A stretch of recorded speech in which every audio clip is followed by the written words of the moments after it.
오늘 주신 하나님의 말씀은 요한계시록 21장 1절로 7절까지의 말씀입니다.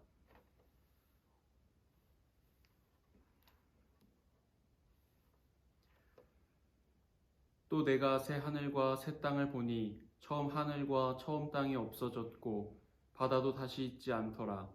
또 내가 보매 거룩한 성 새 예루살렘이 하나님께로부터 하늘에서 내려오니 그 준비한 것이 신부가 남편을 위하여 단장한 것 같더라. 내가 들으니 보좌에서 큰 음성이 나서 이르되 보라 하나님의 장막이 사람들과 함께 있음에 하나님이 그들과 함께 계시리니 그들은 하나님의 백성이 되고 하나님은 친히 그들과 함께 계셔서 모든 눈물을 그 눈에서 닦아주시니 다시는 사망이 없고 애통하는 것이나 곡하는 것이나 아픈 것이 다시 있지 아니하리니 처음 것들이 다 지나갔음이로라. 보좌에 앉으신 이가 이르시되 보라 내가 만물을 새롭게 하노라 하시고 또 이르시되 이 말은 신실하고 참되니 기록하라 하시고 또 내게 말씀하시되 이루었도다. 나는 알파와 오메가요 처음과 마지막이라. 내가 생명수 샘물을 목마른 자에게 값없이 주리니 이기는 자는 이것들을 상속으로 받으리라. 나는 그의 하나님이 되고 그는 내 아들이 되리라. 이는 하나님의 말씀입니다. 사람들은 누구나 아주 가끔은 이런 인생의 진지하고 무거운 질문들을 갖게 됩니다. 나의 인생은 어디로 가는 것일까? 죽음이라는 것이 나의 인생의 끝인 것인가? 아니면 죽음 뒤에 무엇인가 있는 것인가? 나의 인생이 매 순간 행복하길 원하지만 그렇게 노력하지만 왜 이렇게 어려움과 고난의 연속일까? 하지만 우리는 이내 그 생각들을 멈추고 주어진 현실의 삶을 살아가고 있습니다. 이 질문들에 대한 답을 우리가 알고 있다면 지금의 삶을 살아내는 것이 더 쉬울 것만 같은데 금방 그 해답을 찾기란 하늘의 별 따기와 같이 어렵습니다. 또한 그 어렵고도 복잡한 질문에 대한 답을 찾는 것보다 당장 눈앞에 있는 우리 현실의 어려움을 해결하는 것이 우리에게는 더욱더 시급합니다. 하지만 우리 그리스도인들에게 그 질문들은 우리 인생의 방향은 물론 우리의 삶이 끝나고 마침내 들어가게 되는 죽음이라는 신비에 있어서 정말로 중요한 질문이 아닐 수 없습니다. 내가 무엇을 알고 있느냐, 내가 무엇을 믿고 있느냐에 따라서 우리의 가치관이 형성되기 마련입니다. 또한 그 형성된 가치관에 따라서 우리의 인생은 여러 가지 갈래로 디자인되어져 갑니다. 오늘 우리는 요한계시록 21장의 말씀들을 통하여서 우리의 인생이 어디로 가는 것인가, 그리고 죽음 뒤에 무엇이 있는가, 그리고 왜 우리의 인생은 이렇게 어려움의 연속인가, 그에 대해 말씀 속에서 그 해답을 찾아보고자 합니다. 우리 클라겐푸르트는 베어터제라고 하는 호수를 가까이에 두고 있습니다. 여름 휴가철이 되면 정말 많은 사람들이 우리가 있는 도시를 찾아서 휴양을 즐기고 베어터제를 둘러싸고 형성되어 있는 도시들은 많은 사람들이 찾아와 활기가 넘쳐나게 되죠. 그런데 사실 이 도시에 살고 있는 우리들로서는 이곳이 얼마나 아름답고 또한 평화로운 도시인지, 그리고 이 베어터제가 얼마나 크고 예쁘고 아름다운지 그것들을 우리가 인식하며 살아가기는 굉장히 어려운 일입니다. 그런데 여러분, 그 호수가 한눈에 보이는 피라미드인 코겔 타워에 올라가 보신 적이 있으십니까? 그곳에 올라가서 본 베어터제와 베어터제를 중심으로 형성된 도시와 마을들을 보고 있으면 호숫가에서 바라만 봤던 그 호수의 모습과는 다르게 훨씬 크고 아름다운 호수를 만나게 됩니다. 저는 그곳에서 이러한 생각들을 해보았어요. 호숫가에서 바라보고 느꼈던 것이 이 호수의 전부가 아니었구나. 높은 곳에서 전체를 바라보니까 이 호수가 얼마나 크고 아름다운지 그제서야 새삼 알게 되었습니다. 우리 인생을 바라보는 우리의 시선들이 어떻습니까? 멀리 보는 여유를 가지고 우리 인생의 전체를 바라보며 우리가 살아가고 있습니까? 많은 사람들은 자기 자신이 그 인생 안에 살아가고 있기에 멀리 바라보는 여유보다는 눈앞에 보이는 것들에 치중하며 살아가는 삶을 살아가고 있습니다. 인생이 어떤 의미인지, 그 끝이 어디 있는지, 그 끝 뒤에 무엇이 있는지 알기 위해서는 그 인생의 시간들을 전부 다 지나가야만 하는데, 우리가 높은 곳에 올라가 호수의 전체를 바라보고 다시 우리의 삶의 현장으로 돌아올 수 있는 것처럼 우리의 인생과 죽음을 경험하고 우리가 다시 그곳으로 돌아올 수는 없기에 그 답을 찾기란 우리에게 있어서 굉장히 어려운 일입니다. 우리 인생의 선배님들은 이렇게 말씀하시죠. 젊을 때가 좋은 거야, 학생 때가 좋은 거야 라고 말입니다. 그런데 정작 그 말을 듣는 젊은이들, 학생들의 입장에서 어떻습니까? 그 말을 듣는 당사자들은 그 말의 의미를 이해하지 못합니다. 뭐가 좋다는 겁니까? 지금 나는 너무나 힘들게 살아가고 있습니다. 하지만 여러분, 그때를 지나가면 어떻습니까? 그때를 지나고 나서야 우리는 비로소 우리 어른들의, 선배들의 이야기들이 이해되기 시작합니다. 하지만 그때로 다시 돌아갈 수는 없는 법이죠. 성경은 우리에게 이러한 이야기들을 들려주고 있습니다. 당장 우리는 우리 앞에 있는 현실, 우리 앞에 있는 삶에만 매여 그것만을 바라보며 살아갈 수밖에 없는데, 그런 우리에게 눈앞에 우리의 현실을 넘어선 전체를 우리에게 보여주고 계십니다. 모두가 아시다시피 요한계시록은요, 성경의 마지막 책이죠. 창세기에서 시작된 하나님의 창조의 역사, 하나님의 세계가 흘러가고 흘러가서 끝이 나는 이야기, 바로 그것이 요한계시록의 이야기입니다. 또한 우리가 그토록 궁금해하고 알고 싶어하는 이야기를 요한계시록은 우리에게 들려주고 있습니다. 그런데 문제는 이 계시록의 이야기가 이해하기 어려운 이야기들로, 이해하기 어려운 말들로 채워져 있다는 것입니다. 그런데 우리는 분명히 이 요한계시록의 말씀들을 통하여서 우리에게 주시고자 하는 하나님의 음성이 있음을 기억해야만 합니다. 요한계시록의 말씀들이 이렇게 어려운 말들로 채워져 있는 이유는 이 이야기 자체가 앞으로 일어날 일들에 대한 이야기를 담고 있기 때문에 그렇습니다. 앞으로 1분 후, 10분 후의 일들도 미래라고 할 수 있죠. 우리가 1분 후, 10분 후에 일어날 일들을 우리가 알고 살아가고 있습니까? 우리는 미래를 알지 못하는 존재들입니다. 그렇기 때문에 앞으로의 일들을 이야기한다는 것은, 그리고 기록된 미래에 대한 이야기를 우리가 그 말씀을 듣고 이해한다는 것은 한 치 앞도 모르고 살아가는 우리이기에 참으로 어려운 것입니다. 요한계시록은 사도 요한이 환상을 보고 나서 모든 사람들에게 그 환상을 보여주고 들려주고 또한 그 환상을 통하여 그 사람들을 깨닫게 해주기 위해 쓴 책입니다. 그래서 요한계시록 1장 1절에서 3절의 말씀은 이렇게 기록하고 있습니다. 예수 그리스도의 계시라, 이는 하나님이 그에게 주사 반드시 속히 일어날 일들을 그 종들에게 보이시려고 그의 천사를 그 종 요한에게 보내어 알게 하신 것이라. 요한은 하나님의 말씀과 예수 그리스도의 증거 곧 자기가 본 것을 다 증언하였느니라. 이 예언의 말씀을 읽는 자와 듣는 자와 그 가운데에 기록한 것을 지키는 자는 복이 있나니 때가 가까움이라. 아멘. 요한계시록을 시작하면서 기록된 이 계시록의 말씀, 우리가 반드시 이 말씀들을 기억하며 계시록의 은혜를 나눌 수 있기를 원합니다.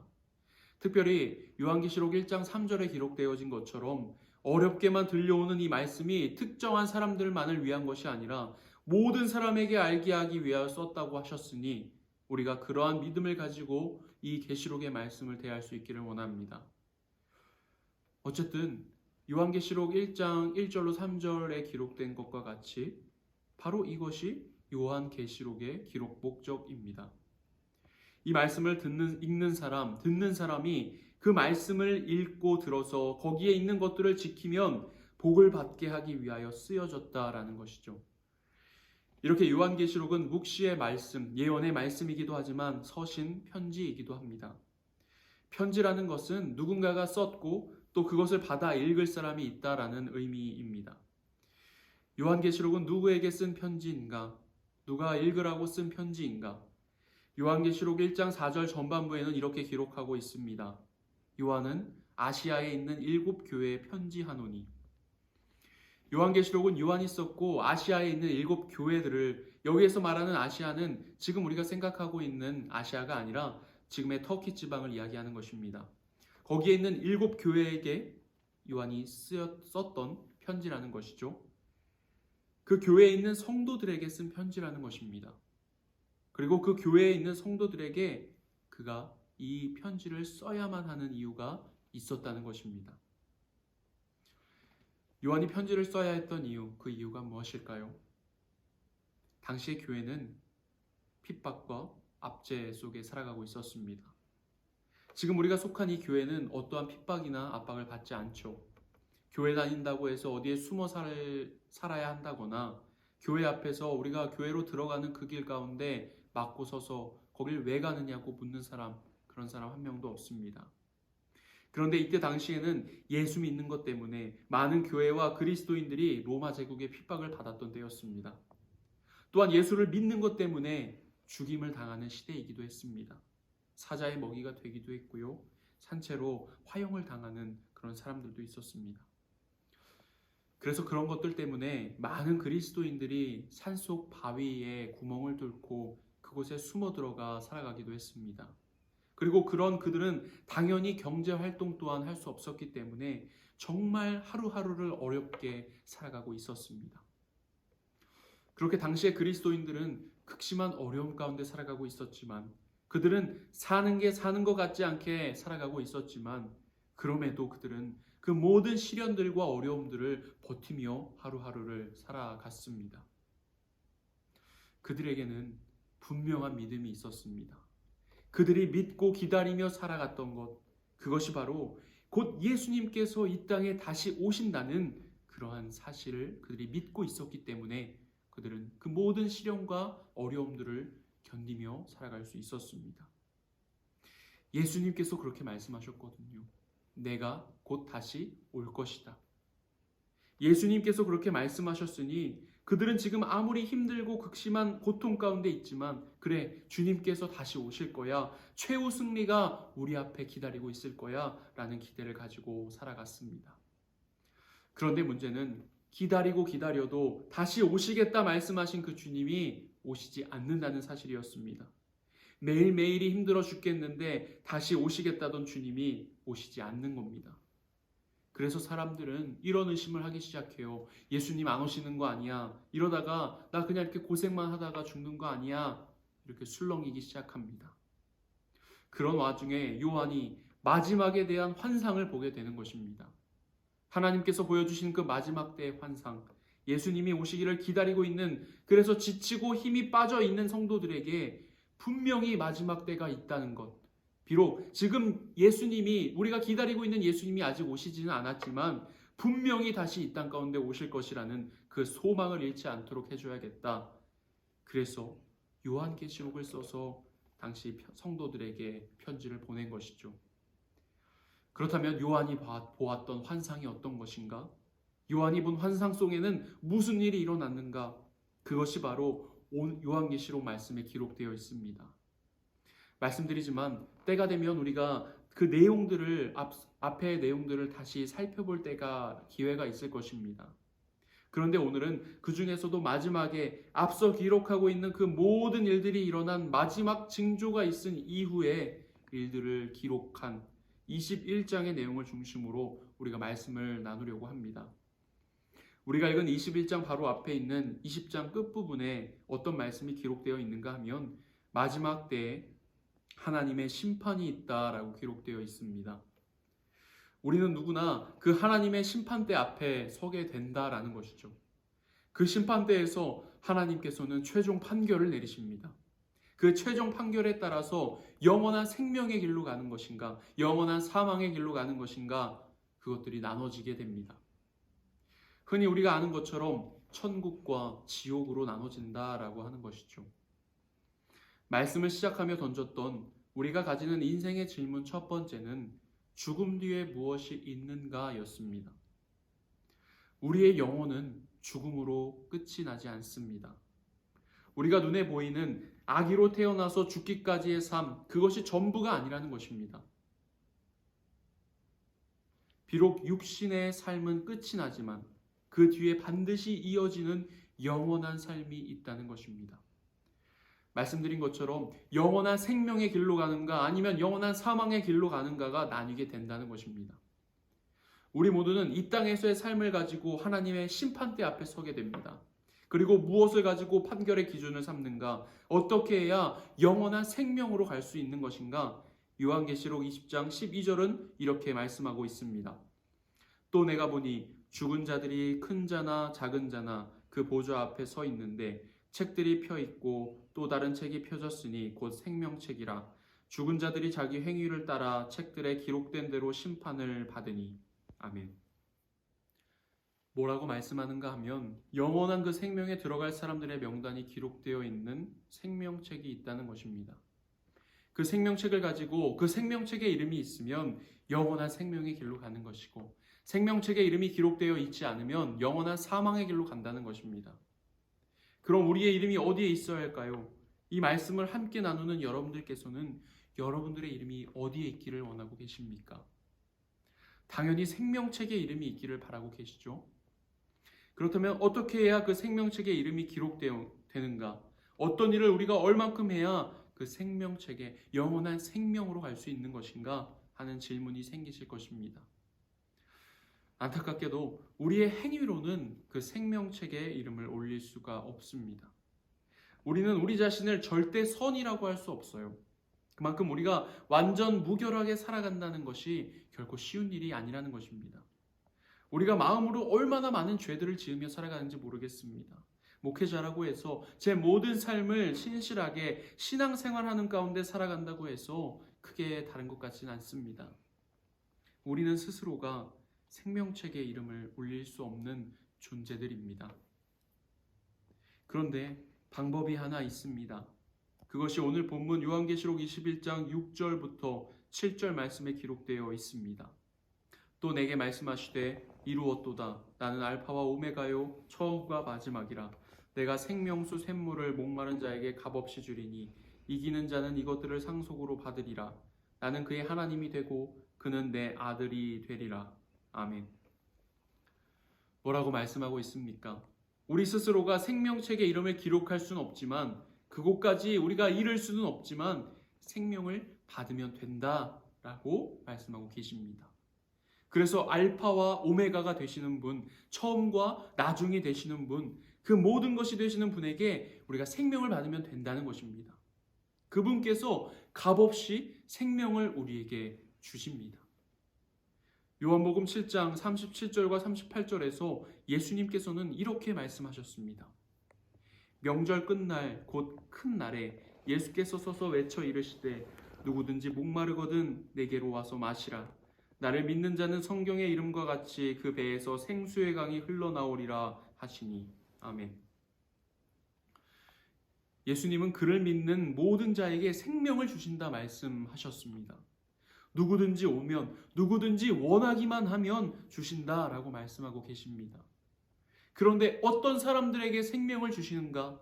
그를 믿는 자, 예수님을 믿는 자에게 그 생명을 주신다라고 말씀하고 계십니다. 다른 거 없습니다. 예수님을 믿으면 예수님을 믿는 그 믿음이 우리에게 생명을 얻게 하는 것입니다. 누구든지 믿기만 하면 아무런 대가 없이 생명을 주시는 분, 바로 예수 그리스도이십니다. 그러면 그때 우리의 이름들이 영원한 생명이 있는 그 생명책에 기록되어지는 것입니다. 이것을 통하여서 우리가 확실하게 알게 되는 사실이 하나 있습니다. 생명책에 이름이 기록된다는 것, 그것이 우리의 행위로는 불가능하다는 것, 그것을 우리가 알게 됩니다. 그리고 또 하나 알게 되는 것이 있어요. 예수님을 믿는 믿음이 우리에게 있다라고 한다면 그것이 가능해진다라는 사실 또한 우리가 알게 됩니다. 그러면 우리는 결국 어디로 가는가라는 인생의 두 번째 질문을 우리가 품게 됩니다. 영원한 생명, 영원한 사망으로 우리의 삶이 나눠지게 된다라고 말씀드렸죠. 영원하다라는 것은 바뀔 수 없다라는 것입니다. 이쪽에서 저쪽으로 넘어갈 수 없고요. 저쪽에서 이쪽으로 바뀔 수 없다는 것입니다. 한 번 결정이 되면 그것으로 영원히 끝이 난다는 것입니다. 우리가 열심히 공부해서 시험을 본다라고 생각해 보십시오. 그런데 시험이라는 것은 그 점수에 따라서 합격, 불합격이 나눠지게 됩니다.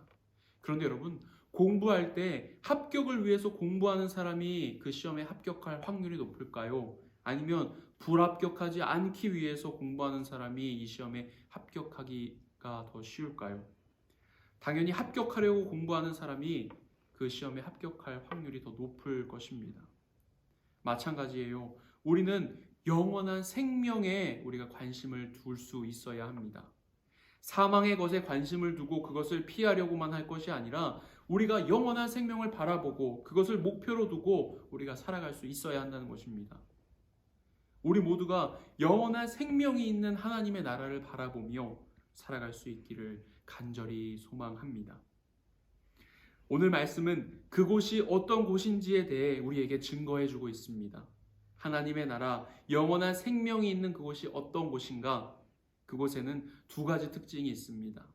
첫 번째 특징에 대해 오늘 본문 1절은 이렇게 말씀하고 있습니다. 또 내가 새 하늘과 새 땅을 보니 처음 하늘과 처음 땅이 없어졌고 바다도 다시 있지 않더라. 아멘. 새 하늘과 새 땅이 있다라는 것이죠. 이전에 있던 하늘과 땅이 새로운 모습으로 바뀐다는 것을 이야기하고 있습니다. 즉 갱신이 일어난다라는 것입니다. 처음에 하나님께서 세상을 창조하셨습니다. 우리가 창세기의 말씀을 보면 하나님의 창조에 대한 이야기들이 쭉 펼쳐지는데요. 처음에 창조했던 그 하나님께서 창조하셨던 세상의 모습은 그야말로 완전한 모습의 세상이었습니다. 하나님이 정하셨던 질서가 있었고요. 세상의 모든 것들은 하나님의 섭리와 통치 안에서 움직이고 있었습니다. 또한 하나님과 우리 인간들의 관계는 아름다운 동행의 관계로 이어져 있었습니다. 그런데 어느 날 사람들에게 죄라는 것이 들어오게 됩니다. 그 죄는 완전했던 하나님과 사람들 사이의 관계를 깨트려 버리는 것이었습니다. 하나님의 피조물인 인간이 하나님 없이 살고자 하는, 하나님보다 더욱더 높아지려고 하는 그러한 죄였습니다. 그로 인하여서 사람들은 죄 아래에서 살게 되었습니다. 사람들이 살고 있는 삶에 죄가 들어오게 되었어요. 그 삶의 터전 또한 죄로 물들게 되었습니다. 구약의 역대하 말씀에 보면 이러한 이야기가 등장합니다. 이스라엘의 남유다가 이제 바벨론에 의해서 멸망당하게 됩니다. 그래서 많은 사람들이 죽고 또 많은 사람들이 바벨론의 포로로 끌려가게 되었습니다. 이스라엘 백성들의 입장에서 보면 정말 안타까운 상황이죠. 또한 하나님이 보실 때 그의 백성인 이스라엘이 멸망하게 되는 가슴 아픈 상황이었을 것입니다. 그런데 말씀에 보면요, 굉장히 독특한 표현이 등장합니다. 역대하 36장 21절의 말씀입니다. 이에 토지가 황폐하여 땅이 안식년을 누림같이 안식하여 70년을 지냈으니 여호와께서 예레미야의 입으로 하시는 말씀이 이루어졌더라. 아멘. 하나님의 백성 이스라엘이 멸망당하고 있는 이 가슴 아픈 현실, 70년 동안 바벨론의 포로로 끌려가게 되는 지금의 이 상황 속에서 하나님께서 뭐라고 말씀하고 계시는가 하면 그 땅이 비로소 안식하게 되었다라고 말씀하고 계십니다. 무슨 말인가 하면 그 당시에 이스라엘에서 행하여졌던 우상 숭배, 온갖 죄악들로 인하여 그 땅이 더럽혀졌고 물들어졌다는 것입니다. 그래서 그들이 포로로 끌려간 틈을 타서 그동안의 그 땅이 다시 회복하게 된다라는 말씀인 것입니다. 그러니 요한계시록에서 말씀하고 계시는 이 새 하늘과 새 땅은 죄악이 사라진 새로운 모습, 원래의 모습으로 회복하고 돌아가는 것을 의미하고 있음을 우리가 알게 됩니다. 회복된 땅의 모습, 그곳의 모습을 요한계시록 21장 4절, 5절의 말씀을 통하여 보기를 원합니다. 요한계시록 21장 4절, 5절의 말씀입니다. 모든 눈물을 그 눈에서 닦아주시니 다시는 사망이 없고 애통하는 것이나 곡하는 것이나 아픈 것이 다시 있지 아니하리니 처음 것들이 다 지나갔음이로라. 보좌에 앉으신 이가 이르시되 보라 내가 만물을 새롭게 하노라 하시고 또 이르시되 이 말은 신실하고 참되니 기록하라 하시고. 아멘. 우리에게 있었던 그 죄악들로 말미암아 흘려야 했던 그 눈물들, 그 사망, 그 애통함, 곡하는 것, 아픈 것들이 영원한 생명이 있는 하나님의 나라에는 없다라고 말씀하고 계십니다. 죄악이 없는 곳이기에 처음에 완전한 그 모습으로 다시 회복된다라고 말씀하고 계시죠. 그리고 그 말씀은 신실하고 참되다라고 말씀해주고 계십니다. 지금 한번 머릿속으로 회복되어진 그 하나님의 나라, 하나님의 세상을 한번 여러분들 머릿속으로 그려보시기를 바랍니다. 얼마나 아름답고 정말 살아가고 싶은 세상입니까? 영원한 생명이 있는 하나님의 나라가 바로 그런 곳입니다.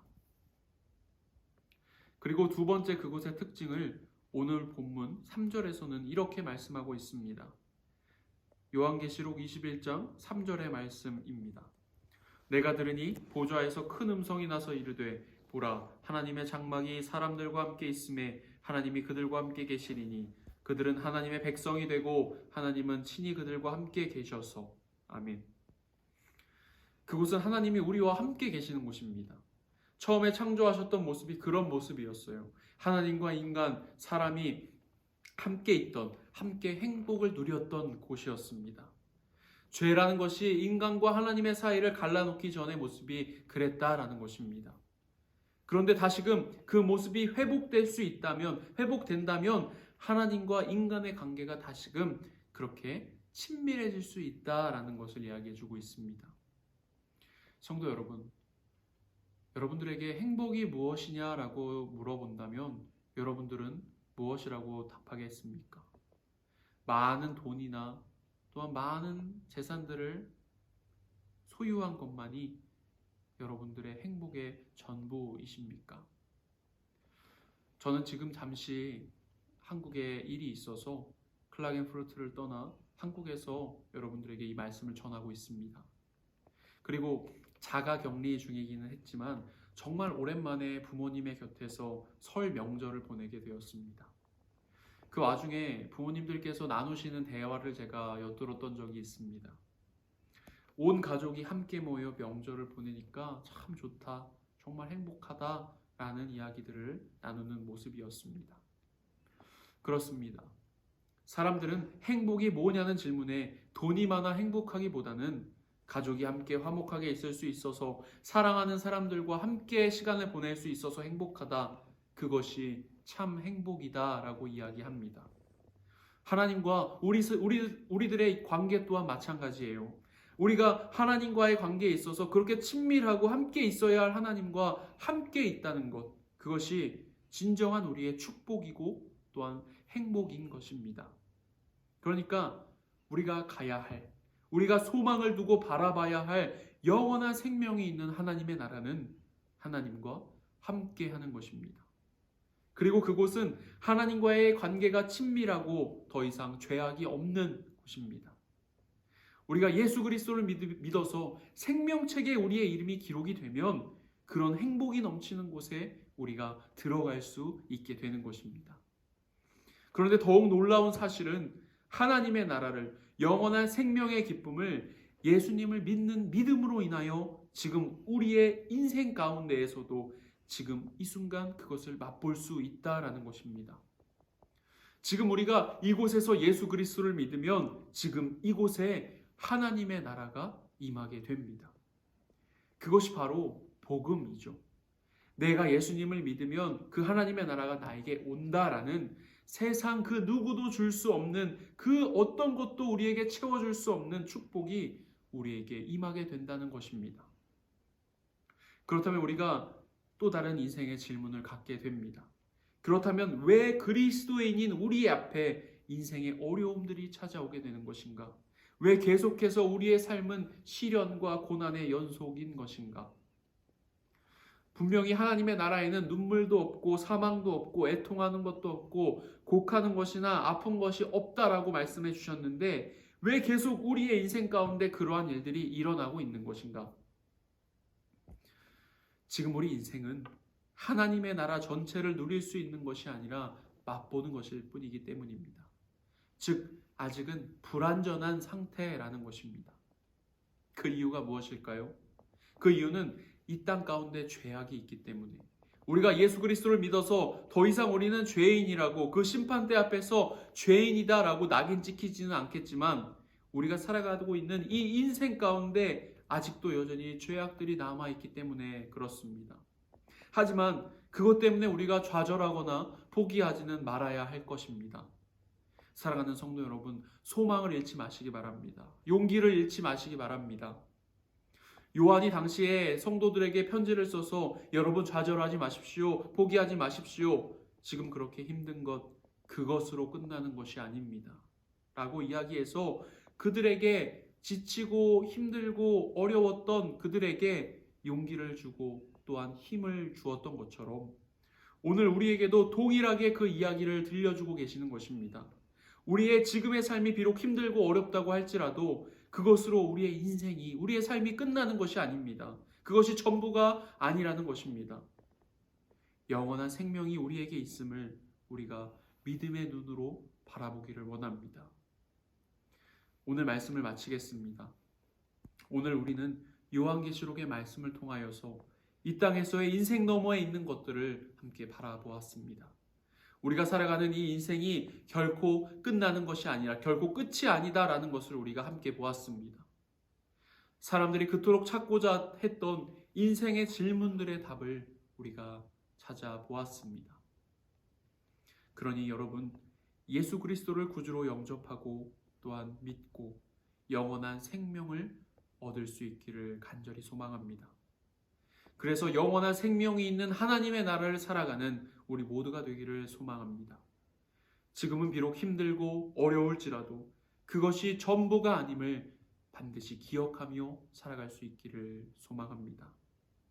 하나님의 나라에 소망을 두고 용기 잃지 말고 오늘도 주님과 함께 하나님의 나라를 향하여 달려갈 수 있는 우리 모두가 되기를 간절히 기도하고 소망합니다. 아멘.